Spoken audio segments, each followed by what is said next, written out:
మన దేవుని పరిశుద్ధ నామములో మీ అందరికీ శుభములు తెలియజేసుకుంటా ఉన్నాను. ప్రార్థించుకుని దేవుని వాక్యమును ధ్యానం చేసుకుంటాం. మహాపరిశుద్ధుడైన దేవ, పరమందున్నటువంటి వాడ, నిత్య నివాసి, సింహాసనాసీనుడా, వాత్సల్యపూర్ణుడా, నీకు హృదయమంతటితో కృతజ్ఞతాస్తుతులు చెల్లిస్తా ఉన్నామయ్యా. మీ దయతోనూ మీ సత్యంతోనూ మమ్మల్ని ఎదుర్కొంటా ఉన్నాను నాయన. మా జీవితాలలో మీరు జరిగిస్తున్నటువంటి మేలులన్నింటిని బట్టి వందనాలు. మీ యొక్క సత్యమును మాకు అనుగ్రహిస్తున్న దాన్ని బట్టి కూడా నీకు స్తుతులు చెల్లిస్తా ఉన్నాం. మేమందరము కూడా నీ యొక్క మాటల కోసం వేచి ఉండగా దయచేసి మీరు మాతో మాట్లాడమని, నీ యొక్క జీవపు మాటలను మాకు అనుగ్రహించమని యేసుక్రీస్తు నామంలో వేడి ప్రార్థిస్తున్నాను తండ్రి, ఆమేన్.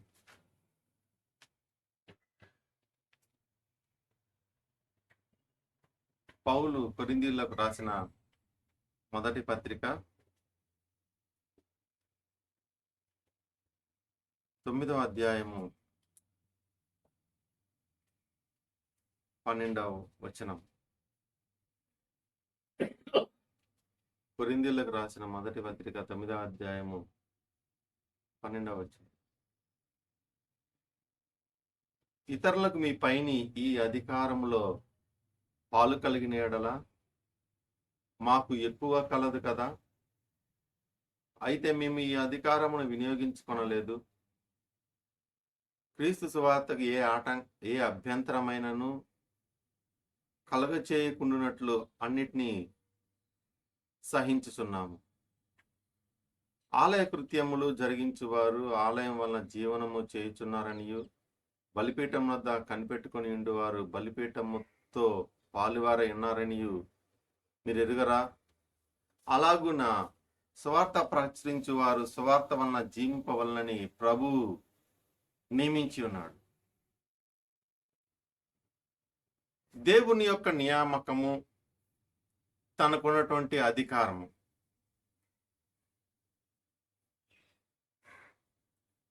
దేవుడు సువార్తను ప్రచురించువారు సువార్త వలన జీవించాలని చెప్పి నిర్ణయించాడు.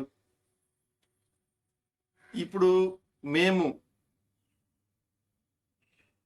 మీ దగ్గర ఉన్నటువంటి ఆ యొక్క ఏవైతే ఉన్నాయో స్వేచ్ఛగా మీ దగ్గర ఉన్నటువంటి వాటిని వినియోగించుకునేటువంటి స్వేచ్ఛ అధికారము మాకున్నది, కానీ మేము వినియోగించుకోవట్లేదు. ఇక్కడ పౌలు దేని గురించి మాట్లాడుతూ ఉన్నాడంటే, ఇతరులు వారి దగ్గరికి వచ్చి వారి దగ్గర స్వేచ్ఛగా వారు ఇచ్చినటువంటి వాటన్నిటినీ కూడా అనుభవిస్తూ ఉన్నారు. అయితే పౌలు ఎప్పుడు కూడా ఆ విధంగా చేయలేదు. ఆ విధంగా చేయకపోవటం చేత పౌలుకి ఏదో ఆ అధికారం లేదని భావించినట్లుగా వారున్నందున వారికి పౌలు వివరణ ఇస్తా ఉన్నాడు. ఇతరులకు మీ పైన ఈ అధికారములో పాలు కలిగిన మాకు ఎక్కువ కలదు కదా. ఎందుకంటే మేము ఎక్కువగా ప్రయాసపడ్డాము. సంఘం స్థాపించినది నా ద్వారా, దేవుడు సంఘాన్ని స్థాపించాడు. మీ మధ్య అనేక నెలలు మీ దగ్గర సువార్త నేను ప్రకటించి మిమ్మల్ని ఆత్మీయంగా బలపరిచాను. మాకు ఎక్కువ అధికారం ఉన్నది లేదా అధికారము. అయితే ఈ అధికారాన్ని నేను వినియోగించలేదు. ఎందుకంటే క్రీస్తు సువార్తకు ఏ అభ్యంతరమైనను కలుగ చేయకుండాటకై అన్నిటినీ కూడా సహిస్తా ఉన్నా. అంటే ఎటువంటి అభ్యంతరాలైనా ఆటంకాలైనా కానీ ఎటువంటి మాటలైనా కానీ నేను సహిస్తా ఉన్నాను. ఎందుకంటే సువార్తకు ఏ అభ్యంతరము కలుగ చేయకున్నట్లుగా నేను నా మాట కానీ నా యొక్క వ్యవహారకము కానీ సువార్తకు ఆటంకము కానీ అభ్యంతరం కానీ కలుగ చేయకూడదు. ఎందుకంటే సువార్త నిరాటంకముగా ముందుకు సాగిపోవాలి. సువార్త వలన అనేకులు రక్షించబడాలి. అందుకని నేను అన్నిటినీ కూడా, కొన్నిటిని కాదు అన్నిటినీ కూడా నేను సహిస్తా ఉన్నాను. నా సహనము సువార్త వ్యాప్తికి ఉపయోగపడితే అదెంతో మంచిది.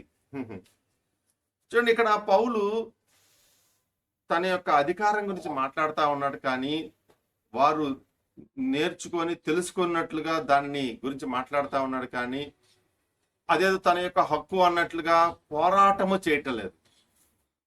పోరాటము చేయటం వేరు, దాని గురించినటువంటి సత్యాన్ని ఇతరులకు తెలియచేయటం వేరు. రెండు వేరు వేరు అంశాలు. అయితే చాలా మంది ఏం చేస్తారంటే ఇటువంటి సందర్భాలలో, సంఘాలలో లేదంటే మందిరాలు ఇటువంటి సందర్భాల్లో ఏం చేస్తారంటే పోరాటాలకు దిగుతారు. అయితే పోరాటాలకు దిగితే ఏమవుతుంది? సువార్తకు అభ్యంతరము, ఆటంకము కలుగుతుంది. వారు ఏ కారణము నిమిత్తము పోరాటానికి దిగారో ఆ కారణము, ఆ విషయంలో వారు జయము పొందకపోగా అనేకులకు అభ్యంతర కారణముగా ఉంటారు. మనము పోరాటాలకు పిలువబడలేదని గ్రహించాలి. ఇతరులను సత్య మార్గంలోకి నడిపించే విషయంలో ఎన్నిటినైనా కానీ సహించాలి. పౌలు ఈ విధంగా మాట్లాడేటువంటి ఉద్దేశం ఏంటంటే, ఒక సత్యం అనేది సంఘానికి తెలియజేయబడాలి. ఇప్పుడున్నటువంటి సంఘానికి కూడా సత్యం తెలియజేయబడాలి. అదేంటంటే సువార్త ప్రచురించు వారు సువార్త వలన జీవించాలి.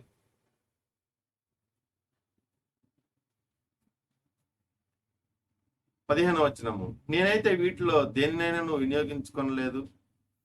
సరే, దాని పైన వచనము 13వ వచనము, ఆలయ కృత్యములు జరిగించేవారు ఆలయం వలన జీవనము చేయుచున్నారనియు బలిపీఠం వద్ద కనిపెట్టుకొని ఇండువారు బలిపీఠముతో పాలివారై ఉన్నారని మీరు ఎరుగరా?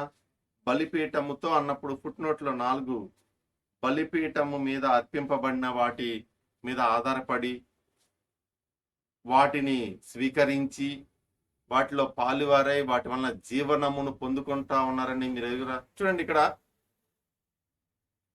సువార్త ప్రకటించేటువంటి వాడు ఆ సువార్త వలన జీవించాలి. దాని అర్థం ఏమిటి? ఆ సువార్త ద్వారా వచ్చేటువంటి కానుకలు కానీ అవి ఏవైతే ఉన్నాయో వాటి వలన సువార్త ప్రకటించేటువంటి వాడు జీవనోపాధికి దేవుడు వాటిని అనుగ్రహించి ఉన్నాడని అర్థం చేసుకోవాలి.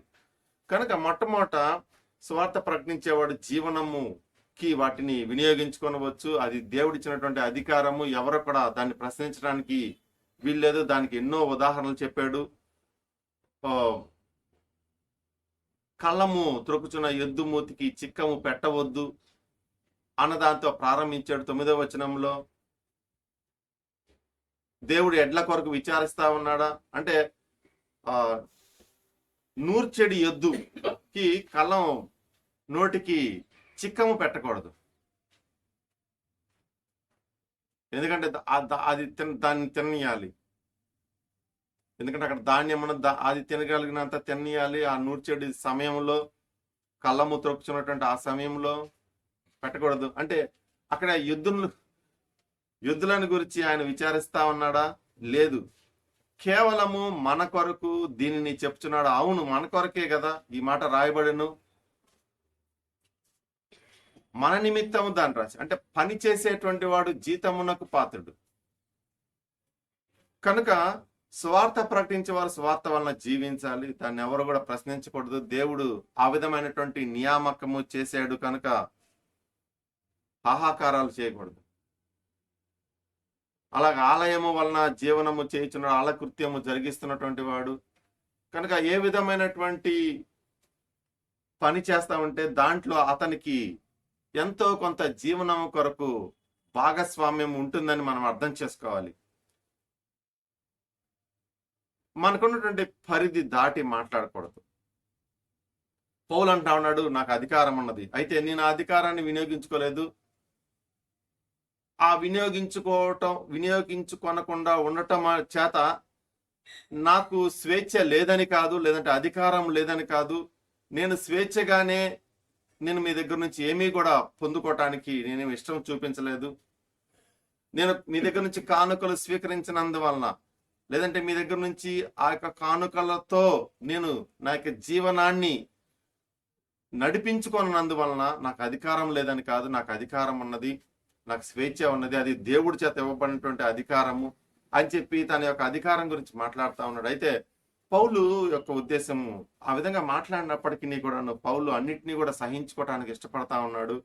పౌలు యొక్క ఉద్దేశం ఏంటంటే సువార్త ద్వారా అనేకులు రక్షించబడాలన్నదే పౌలు యొక్క ఉద్దేశం. కానీ సంఘం వలన తను పొందుకొనగలిగినటువంటి ప్రయోజనాల విషయంలో వారితో వాదానికి దిగేటువంటి ఉద్దేశం ఏమాత్రం కూడా లేదు.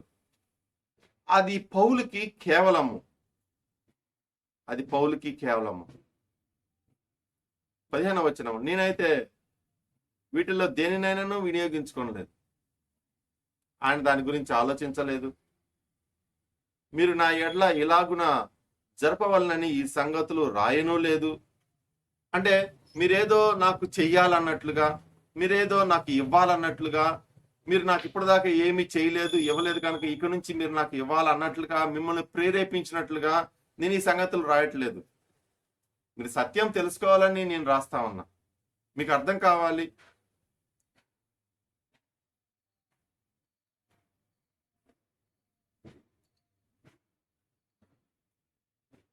ఎవడైనా నా అతిశయమును నిరర్ధకము చేయుట కంటే నాకు మరణమే మేలు. అతిశయమును నిరర్ధకము చేయుట కంటే, వ్యర్థము చేయుట కంటే. 16వ వచనము, నేను సువార్తను ప్రకటించుచున్నాను, నాకు అతిశయ కారణము లేదు. సువార్త ప్రకటింపవలసిన భారము నా మీద మోపబడి ఉన్నది. అయ్యో, నేను సువార్తను ప్రకటింపకపోయిన యెడల నాకు శ్రమ. సువార్తను ప్రకటించుచున్నాను, నాకు అతిశయ కారణం లేదు. మరి సువార్త ప్రకటించవలసినటువంటి భారము నా మీద మోపబడి ఉన్నది. అది ఇష్టపడినా ఇష్టపడకపోయినప్పటికీ కూడాను సువార్త బాధ్యత పౌలుకి దేవుని చేత అప్పగించబడింది. ఒకవేళ సువార్తను ప్రకటించకపోతే అయ్యో నాకు శ్రమ అని అంటా ఉన్నాడు. దేవుడు అప్పగించినటువంటి బాధ్యతలను పౌలు చాలా బాగా గుర్తించాడు. దేవుడు అప్పగించినటువంటి పనిని బాగా గుర్తుపెట్టుకొని ఆ పని చేతిలో నిమగ్నమైనటువంటి వాడు పౌలు. దేవుడు ఇచ్చినటువంటి బాధ్యతను, పనిని నెరవేర్చట్లో ముందు వరుసలో తను దానిని ఉంచినటువంటి వాడు పౌలు. కనుక సువార్త ప్రకటించవలసినటువంటి భారము నా మీద ఉన్నది. నేను ఇష్టపడి చేసిన యెడల నాకు జీతము దొరుకును, ఇష్టపడకపోయినను గృహ నిర్వాహకత్వము నాకు అప్పగింపబడిను. నేను ఇష్టపడినా ఇష్టపడకపోయినా ఈ బాధ్యత నాకు అప్పగింపబడింది. ఈ గృహ నిర్వాహకత్వము నాకు అప్పగింపబడింది. ఇది నేను అడుగుట వలన పొందుకొనలేదు, లేదా అడగకపోవటం వలన ఇవ్వబడకపోవటము జరగలేదు. నా యొక్క ఇష్ట అయిష్టాలతో సంబంధం లేకుండా దేవుడి యొక్క కృప చొప్పున, మహాకృప చొప్పున ఈ యొక్క పరిచర్య బాధ్యత నాకు అప్పగించబడింది. నేను ఇష్టపడి చేసిన యెడల నాకు జీతము దొరుకును.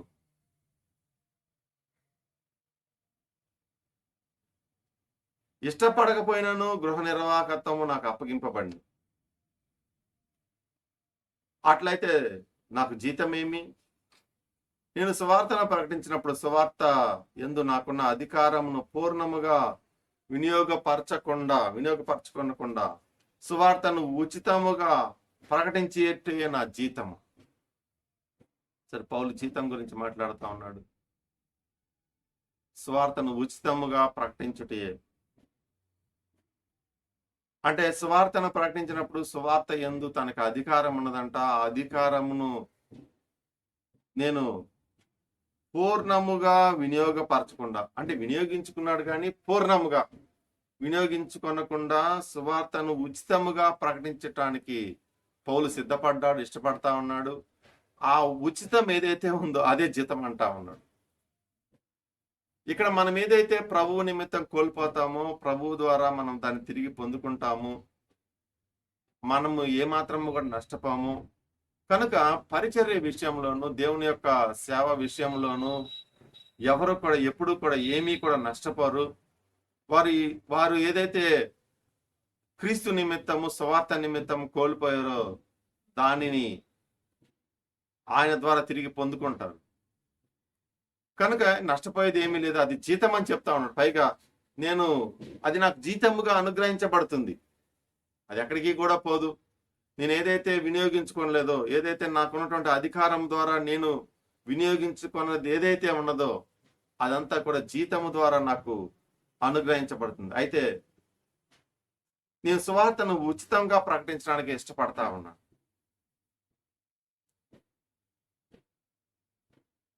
మనము ఎటువంటి వైఖరి కలిగి ఉన్నామనేది మనము ఇక్కడ పౌలుని చూసి నేర్చుకోవాలి. పౌలుని ముందు పెట్టుకొని మనము నేర్చుకోవాలి. చూడండి, పౌలు సువార్తను ప్రకటించేటువంటి విషయంలో తనకున్నటువంటి అధికారాలను కూడా వినియోగించుకోనకుండా ఏ విధము చేతనైనాను ఉచితంగా చేయాలనేటువంటి దృక్పథం కలిగి ఉన్నాడు. అయితే సంఘానికి వచ్చేటువంటి వారు లాభాపేక్షతో వస్తా ఉన్నారా ఆలోచించుకోవాలి. ఎప్పుడూ కూడా డబ్బు మన ముందు ఉండకూడదు. ఈ లోక సంబంధమైనటువంటి లాభాపేక్ష అనేది మన ముందు ఉండకూడదు. ఆ ఉద్దేశంతో మనము దైవ సంబంధమైనటువంటి ఏ పని కూడా పూనుకొనకూడదు. స్వేచ్ఛగా, స్వచ్ఛందంగా దేవుడిచ్చినటువంటి కృపను ఆయన యొక్క పరిచర్య నిమిత్తము పూర్ణముగా వినియోగించాలనేటువంటి ఉద్దేశమే కలిగి ఉండాలి. కానీ నేను ఈ పని చేస్తే నాకేమొస్తుంది, నేను ఈ యొక్క దేవుని యొక్క పరిచర్యలో భాగస్వామిగా ఉంటే నాకేమొస్తుంది అన్నటువంటి లాభాపేక్ష దృక్పథం అనేది ఉండకూడదు. దేవుని యొక్క కృప ద్వారా దేవుడు నాకు ఈ పని చేసేటువంటి సామర్థ్యం ఇచ్చాడు కనుక నేను ఉచితంగా పని చేస్తాను అనాలే కానీ నా పాట ఎవరు వినలేదే, నా పాట అందరు వినేటట్లుగా, అందరూ ఉన్నప్పుడు నాకు పాట ఇవ్వండి, అందరూ ఉన్నప్పుడు నాకు వాక్యం ఇవ్వండి, అందరూ చూసేటట్లుగా నేను పని చేయాలి.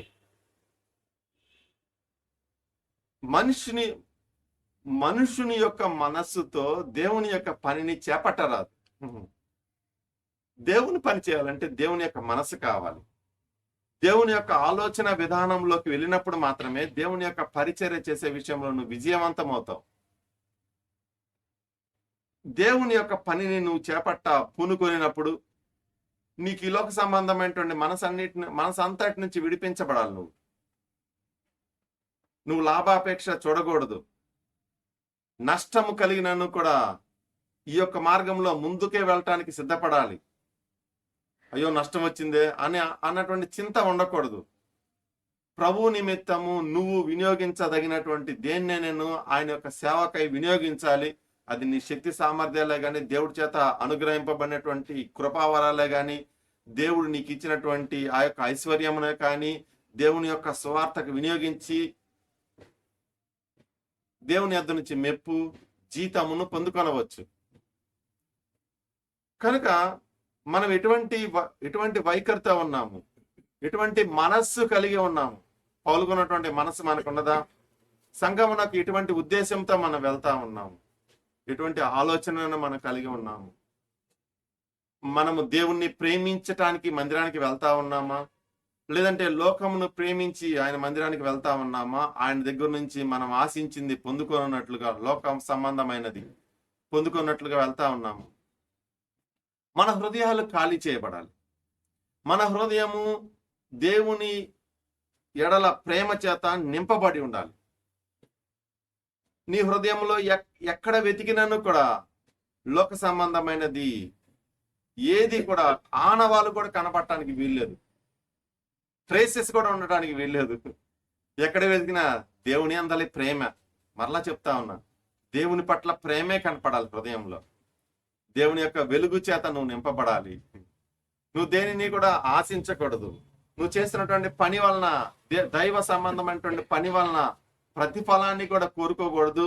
ఒకవేళ నువ్వు దేవుని యొక్క పని చేసినప్పుడు నీకు వచ్చినది చాలా కొంచెమే అయినప్పటికీ కూడా నువ్వు చాలా సంతోషంగా ఉండాలి. ఎందుకంటే నువ్వు ప్రతిఫలాన్ని ఆశించి పని చేయట్లేదు, కానీ దేవుడి కృప ద్వారా అనుగ్రహింపబడినటువంటి ఆ పరిచర్య ఏదైతే ఉన్నదో, దేవుని చేత అప్పగింపబడినటువంటి పరిచర్య ఏదైతే ఉన్నదో దానిని చేయటమే నీ పని. కానీ మిగిలినటువంటి ఏ విషయాల్లో నువ్వు ఆలోచించి దేని నిమిత్తము ఆ పని చేయట్లా. క్రీస్తు కొరకే నువ్వు ఆ పని చేస్తా ఉన్నావు. ఆయన శిలువ మరణము వ్యర్థము కాకున్నట్లుగా. కనుక ప్రభువు దగ్గరికి వచ్చేటువంటి వారు ఎటువంటి మనసు కలిగి ఉండాలంటే ఆయన యందలి ప్రేమనే కలిగి ఉండాలి. నువ్వు ప్రార్థనలో కూర్చున్నప్పుడు నువ్వు ఆయన్ని ప్రేమించుట ప్రారంభించాలి. ఆయనని ఆశించుట నువ్వు మొదలు పెట్టాలి. ఎందుకంటే నువ్వు ఆయన్ని ప్రేమిస్తే ఆయన్ని ఆశిస్తావు, ఆయనను నువ్వు కోరుకుంటావు, ఆయనతో నీ సహవాసాన్ని నువ్వు ఇష్టపడతావు. ఎందుకంటే ఆయన నిన్ను ప్రేమించి నీతో సహవాసాన్ని ఆయన ఇష్టపడతాను. నీకు దేవునికి మధ్య ఉన్న లోకాన్ని తొలగించుకోనకపోతే దేవుడు నీకు అర్థం కాడు. దేవుని యొక్క మాటలు కూడా నీకు అర్థం కావు. పైగా అవి నీ గ్రహింపు నాకు అందవు. చాలాసార్లు దేవుని యొక్క వాక్యము చాలా మందికి అర్థం కాదు. దానికి కారణం ఏమిటి? మాతృభాషలోనే రాయబడి ఉన్నది కదా, కానీ అర్థం కాదు. అర్థం కాకపోవడానికి కారణం ఏంటంటే హృదయం అనేది దేవుని పట్ల ప్రేమ చేత నింపబడి ఉండకపోవటం చేతనే. నీ యొక్క ఆశయము ఒక మార్గం ఉంది, దేవుని యొక్క మాటలు మరొక మార్గాన్ని సూచిస్తా ఉన్నాయి. కనుక నీ యొక్క ఆశలు దేవుని యొక్క వాక్యము చేత అడ్డగించబడతాయి. కనుక నీకు అనుకూలంగా అది ఉండనప్పుడు అది నీకు అర్థం కాదు. కొంతమంది అనుకూలంగా లేనప్పటికీ కూడా, అర్థం కానప్పటికీ కూడా వారి యొక్క సొంత భాష్యములో వాక్యాన్ని అర్థం చేసుకొని నష్టపోతారు. పౌలు మాదిరిగా మనకు ఉండాలి.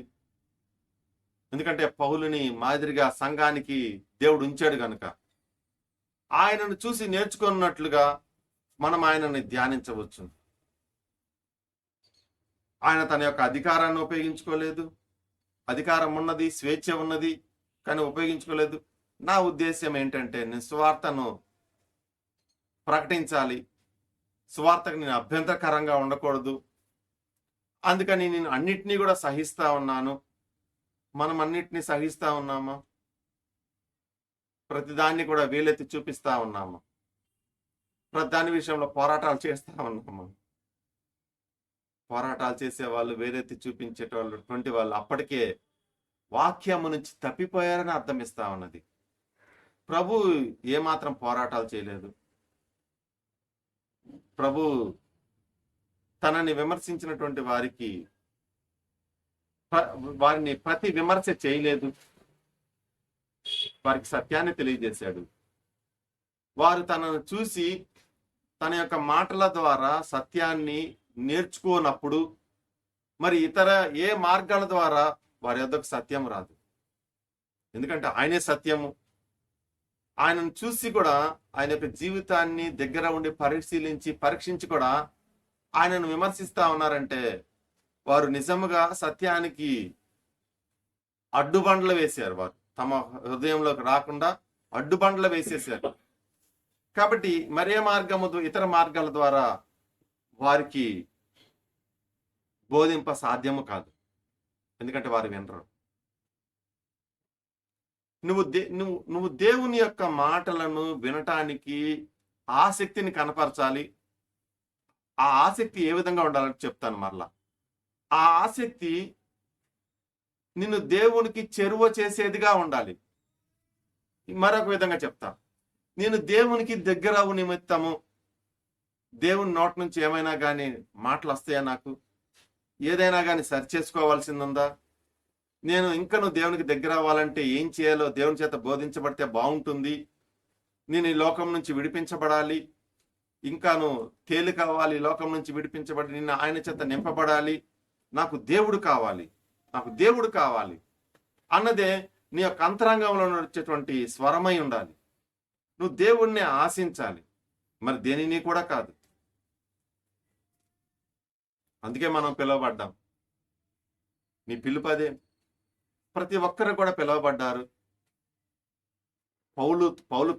పౌలు పిలువబడినట్లుగా ప్రతి ఒక్కరు కూడా పిలువబడ్డారు.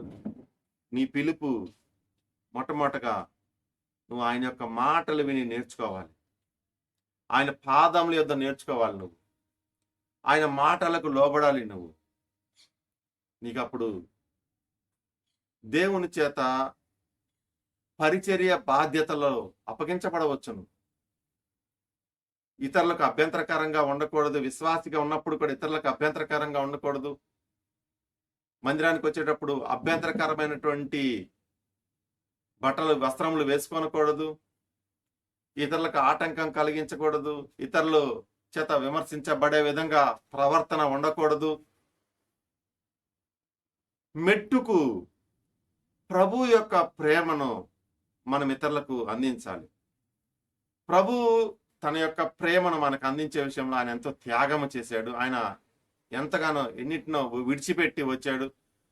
కనుక కొన్ని విషయాల్లో మనం నష్టపోయినందువలన ఇతరులు దేవుని యొద్దకు వచ్చినట్లుగా, ఇతరులు దేవుని యొద్దకు వచ్చే విషయంలో ఏమాత్రము ఆటంకము లేకుండా ఉన్నట్లుగా మనము కొన్నింటి కోల్పోయే విషయంలో ఏమాత్రము కూడా రాజీ పడకూడదు. ఇంకా చెప్పాలంటే వాటి విషయం ఏమాత్రం కూడా బాధపడకూడదు. ఏమైంది? మనం ఇతరులకు మాదిరికరంగా ఉండాలి. నీ చుట్టుపక్కల ఉన్నటువంటి అన్ని జనులకు కూడా మాదిరికరంగా ఉండాలి. నీ యొక్క మాట తీరు మారాలి, నీ ప్రవర్తన మారాలి, వేష భాషలు మారాలి. వారు సువార్తకు ఆకర్షించబడినట్లుగా. చూడండి, పౌలు అనేకులను సువార్త తట్టు తిప్పాలని కోరుకుంటా ఉన్నాడు. అనేకులు రక్షించబడటానికి నేనేం చేయాలి అనేదే పౌలు యొక్క ఆశ. గాని నేను ఎంతవరకు వాళ్ళ దగ్గర నుంచి రాబట్టుకొని వచ్చును, వారిని నేను ప్రేరేపించి వారి దగ్గర నుంచి ఎంత కానుకలు పుచ్చుకొని వచ్చును అన్నటువంటి ఆలోచన లేదు. పైగా ఆయన ఏమంటా ఉన్నాడంటే, ఏదో మిమ్మల్ని నేను ప్రేరేపించాలని కాదు, మీ వలన వీటన్నిటిని కూడా పొందుకోవాలన్నటువంటి ఆలోచనతో నేను ఇవి రాయటం లేదు, కానీ మీరు తెలుసుకోవాలని రాస్తా ఉన్నాను. నాకు ఉచితంగా చేయడం చాలా ఇష్టం.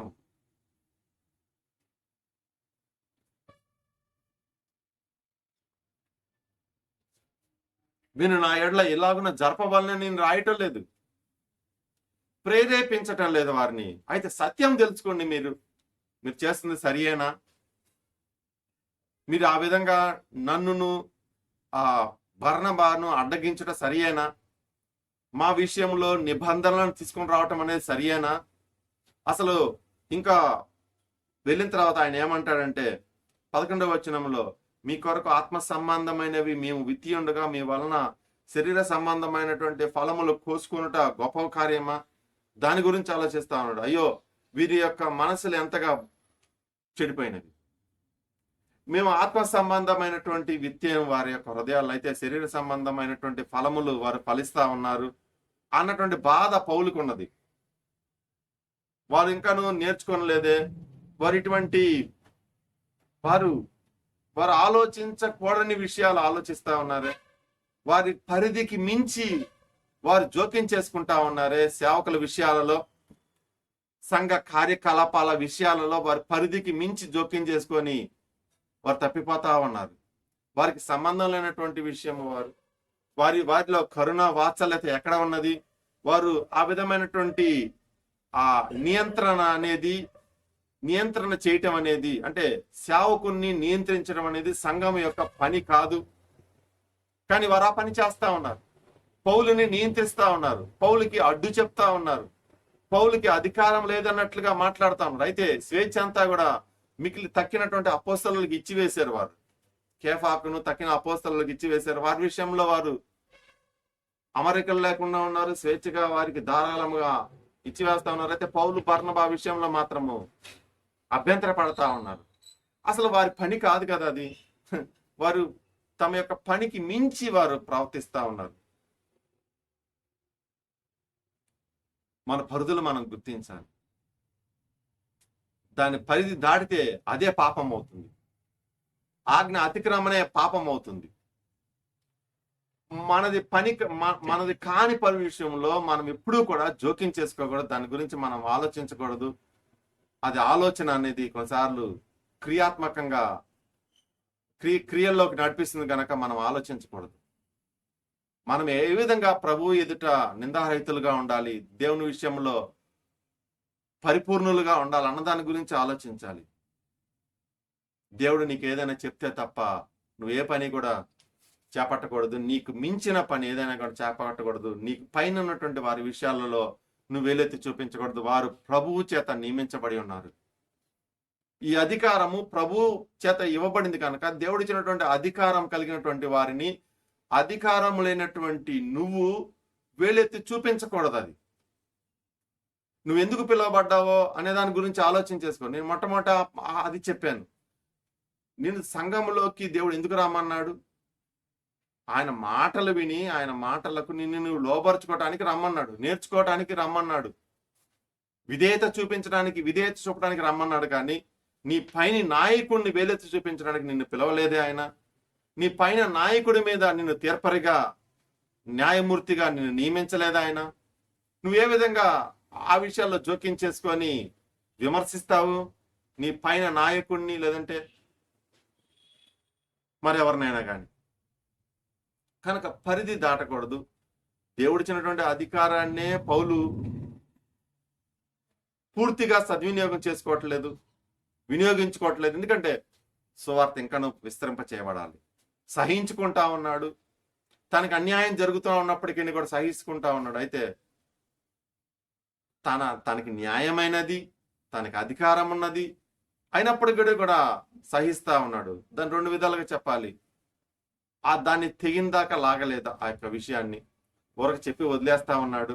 వారితో వాదించడానికి కూడా ఆయన ఇష్టపడలేదు.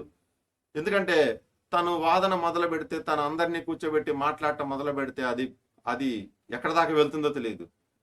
ఏ సువార్త చేత వారిని ఒక జట్టుగా ఏర్పాటు చేశాడో ఆ సువార్తలో ఉన్నటువంటి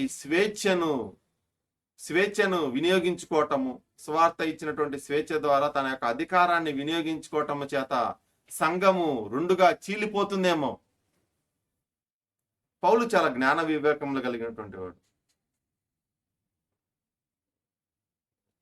సువార్త యొక్క ఫలములు అనేకులు పొందుకోవాలి, అనేకులు రక్షించబడాలి. దానికోసము నేను సహిస్తా ఉన్నా, దానికోసం నేను ఓర్చుకుంటా ఉన్నా. అటువంటి మంచి మనసు మనకు కూడా ఉండాలి కదా.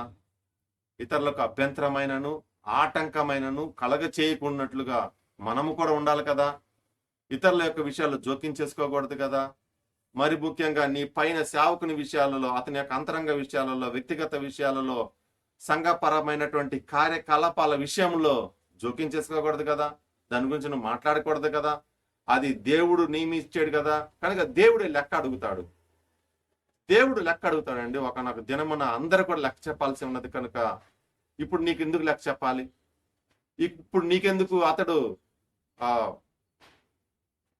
అకౌంటబుల్గా ఉండాలి?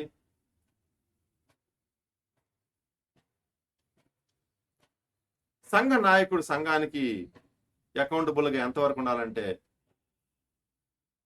క్రీస్తు యొక్క వ్యక్తిత్వాన్ని వారి పట్ల కనపరిచే విషయంలో అకౌంటబుల్గా ఉండాలి. ఆ విషయంలో నమ్మకస్తుడుగా ఉండాలి,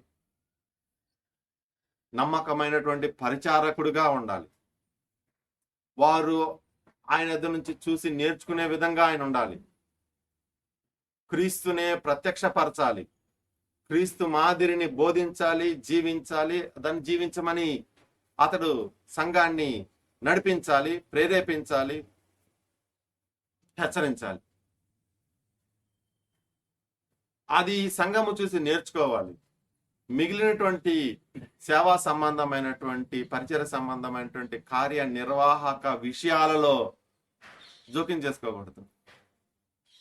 అది దేవుడికి అతను అనుగ్రహించబడినటువంటి అధికారము. అతడు దాని విషయంలో దేవుడికి లెక్క చెప్పుకుంటాడు. దాని విషయాల్లో నీకు లెక్క చెప్పాల్సినటువంటి అవసరం లేదు. కనుక మనకి మించినటువంటి పనుల విషయాల్లో కానీ, మనకు అప్పగింపబడినటువంటి విషయాలలో కానీ మనం జోక్యం చేసుకునే దేవుని ఎదుట మనము దోషులము కాకూడదు. ఈ వాక్యము సహృదయంతో స్వీకరించాలి, వాక్యంను అర్థం చేసుకోవాలి. దాన్ని గ్రహించేటువంటి ఆ యొక్క మనస్సుని ఇవ్వమని యథార్థ హృదయంతో మనము పరిశుద్ధాత్మ ద్వారా దేవుణ్ణి వేడుకొని దేవుడు దాన్ని మనకు దయచేస్తాడు. ప్రార్థన చేసుకుంటాం. పరిశుద్ధుడైన తండ్రి, ప్రేమగల దేవ, మహోన్నతుడా, సత్యవంతుడా, సత్య మాటలను మాకు అనుగ్రహించినటువంటి వాడా, నీకు వందనాలు, స్తుతులు, స్తోత్రాలు చెల్లిస్తా ఉన్నాం ప్రభువా. మేము ఎందు నిమిత్తం పిలువబడ్డామో ఆ విషయంలో దాని మీదే మా గురి ఉండినట్లుగా సహాయం చేయండి. మేము ఇతర విషయాల్లోకి జోక్యం చేసుకొని ప్రభువా, పాపులము కాకుండా, నీ ఎదుట దోషులము కాకుండా ఉన్నట్లుగా ఈ నీ వాక్యం మా అందరికీ అర్థమయ్యేలాగా చేయమని, ఫలింప చేయమని, మీ నామం నాకు మహిమ తెచ్చుకోమని యేసుక్రీస్తు నామంలో వీడు ప్రార్థన చేస్తున్నాం తండ్రి, ఆమెన్. మా తండ్రి అయిన దేవుని ప్రేమ, కుమారుడైన యేసు కృప, పరిశుద్ధాత్మ దేవుని సన్నిధి మనకు సదా తోడైండును గాక. Amen. Thank you. May God bless you all.